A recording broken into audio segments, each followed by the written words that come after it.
Hi, I'm Steve. You can call me Steve. When I was a kid, I was fascinated by all things outer space. Some of my earliest books after C-Spot Run were about space travel and astronomy. I devoured every National Geographic article in my parents' collection about space exploration, especially the Voyager missions. Closely overlapping this was my obsession with dinosaurs.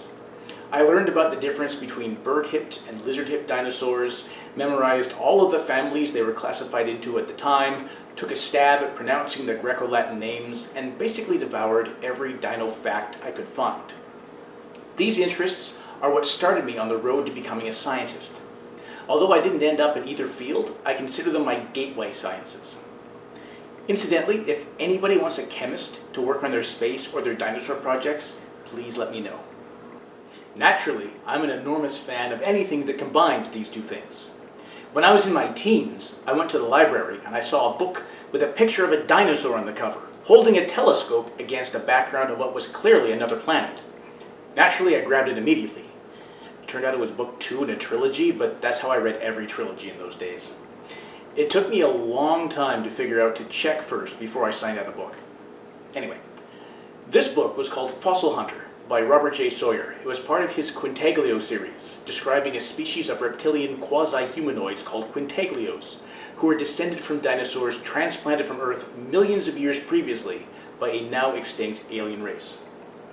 The book I found featured the quintaglio equivalent of Darwin, discovering the history of his world and his species' place in it.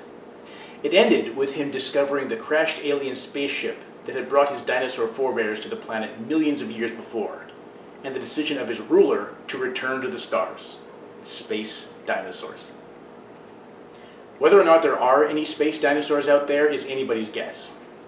Within the vastness of the universe, it's possible that somewhere in some distant galaxy on some planet, there's a species that evolved to resemble the dinosaurs we had here on Earth.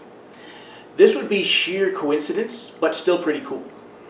If our dinosaurs evolved on their own to become a spacefaring race, we'd see fossil evidence of that.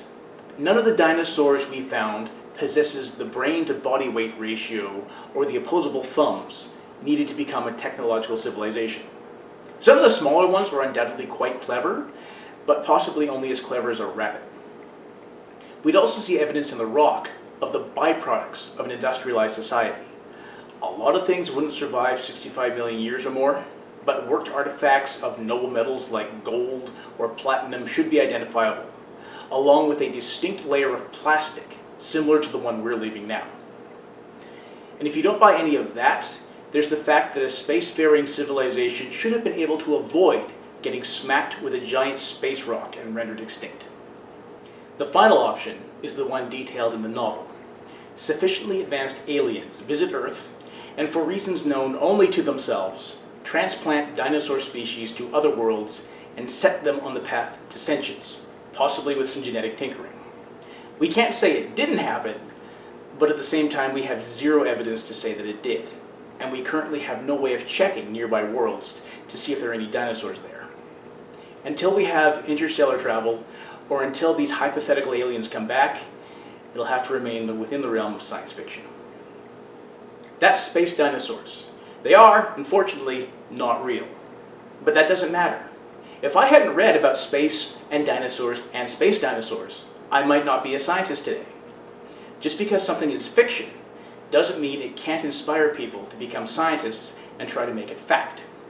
Scientists like stories and what-ifs just as much as the next person, maybe even more than the next person. If you're a kid or a teen and like reading science fiction, there is no shame in that. Keep reading it and see where it takes you. Many, many other people have walked that path before you, and we're waiting for you. Thanks for watching. I've been Steve.